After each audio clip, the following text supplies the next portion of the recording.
Kristie Staton, it is a pleasure to say hello to you. Hey, Teddy, it's always great to see you. Yeah, and for those who don't know Kristie Staton, she is the commander-in-chief at the Creative Force. It's a marketing firm out of Winston-Salem, North Carolina. She has lots of different ways that she helps businesses achieve their goals. And in my words, not Kristie's words, in a very creative way. So Kristie, thanks for jumping in with me today. So tell me the question, the challenge you're trying to overcome, and let's chat about how we can work through it. Okay, that sounds great. So I'm really grateful for this opportunity because I've been wondering about this and it's kind of kept me back from starting my activity on LinkedIn. But I offer a lot of different services. Some have some underlying practices that are in common and others don't. So what are the rules about communicating about multiple product offerings? Yeah. So give me some idea of the different solutions, the different value products that you have, so I can look at some context. Okay, so one of the things that I offer, and it's a big portion of what I offer, is website design. Now, the practices for building websites and communicating through websites are completely different than a label on a product on the grocery store shelf.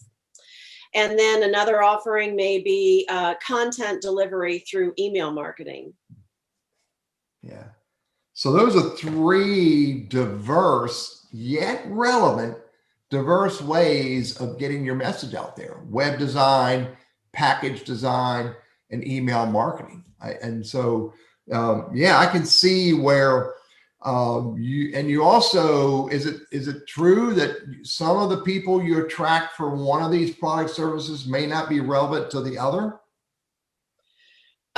In a lot of cases, I could see that a person that has a website does not have a product on a shelf in a store. Yeah. But most people that have products on the stores are either going to communicate about it through website, and it would be advisable to also carry out communication on email. Yeah. Yeah. So, and I guess there's probably a little bit of overlap between these different solutions and services, but probably not significant. I would say the underlying common rule in my world of marketing would be to make sure that you're speaking to the audience in a way that's meaningful. Yeah. In a way that solves their problems. Yeah. So here's some ideas, Kristie. I think that, well, first of all, I have the same challenge. I mean, I'm a LinkedIn strategist. I'm also a YouTuber. I'm also a leadership coach. I'm also a career coach. And those have very different markets. I have to be careful for myself as a career coach not to put too much content on LinkedIn about career coaching, because that can diminish my brand as a LinkedIn strategist.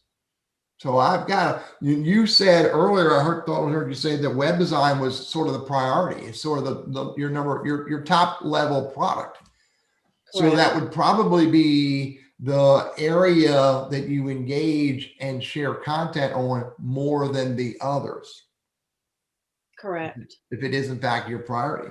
So a couple of thoughts came to mind as well as, so when you share content about, and by the way, I'm hoping that the content you're going to share is knowledge content, it's intriguing, motivating, inspirational, thought-provoking leadership content, more so than buy my web design stuff, I'm sure that's not what you're doing. You're giving knowledge. Right, giving knowledge. It's more of an advisory piece. Yeah. Yeah. It's educational in a way that people can understand it, but maybe not everybody has the capability to apply it correctly. Yeah. So a thought, when you start a post on LinkedIn about web design, you might want to, as quickly as you can, make sure that the audience knows it's about web design. Same thing when you're sharing content about packaging or label design. As soon as you can, in the first sentence, get to the point that this is about packaging or label design, et cetera, et cetera. One way you could do that is you could create as in the creative force, your own hashtag. Maybe lead each post with hashtag web design, or hashtag package design, or hashtag email marketing. So that when you're in time, your audience is going to get used to, when they see hashtag XYZ from Kristie Staton, the creative force, they know it's relevant to them or not. I have a question to clarify that. So let's say it wouldn't be a unique hashtag. You're suggesting that I use a hashtag that maybe is a common search term? So, or you create your own hashtag. I own the hashtag PSA.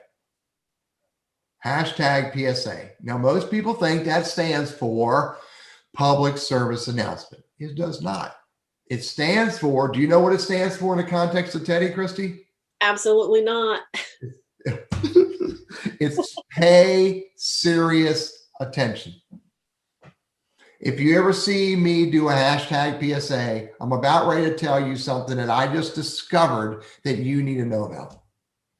Okay. Now, I think I own it. Nobody owns hashtags, but I just decided that I was going to own that hashtag in that context. So you don't have to look for, a top ranking hashtag. You could, but more importantly, you want to own that hashtag for you in the context of each of those different pieces of content. Okay. Okay. That's just an idea. So get up as quickly as you can. Let people know it's about whatever product. An idea would be use a hashtag up front, not buried at the bottom, up front, and then speak about web design, speak about package or label design, speak about email marketing, or whatever other area of online creative content you want to talk about. That would be my best recommendation for you to do. And I would keep it mixed up. I wouldn't have a campaign for 3 months about web design, a campaign about 3 months about email. Let it be diverse. Let it be, random. Okay. Good. And let it be diverse content as well, Kristie. Don't let it always be a blog post. Maybe it's a meme. Maybe it's a video. Maybe it's an article you found that you're resharing. Could be lots of different content. Yeah. So what was the other, did you have another question? No, you answered one that was really important to me, which was, if I have a list of 24 best practices for building a website and communicating through websites, then do I exhaust all of those topics before I move on to another service offering? Yeah. You don't do that in life. Yeah. Hey, I can't talk about email today. This is web development day. Well, and I also like the idea of mixing it up between either an article or just a little snippet or a meme or a video, because I was strictly thinking about writing. And here I live in the graphic world, and it didn't even occur to me to create an infographic about what I'm speaking. Yeah. Or go live, do a video, whip up your cell phone, and it's Kristie talking with you about XYZ today. Did you notice that? Look, I'm at selfie pose. You had another question that you hit me up with earlier about blogging and publishing articles. Yes, and I'll reiterate, is it more important to post original content directly on LinkedIn, or will LinkedIn still share on the platform if I write an article on my blog and then capture the highlight and link it from LinkedIn? Yeah. So good point. So there used to be a huge problem with articles that had links in them.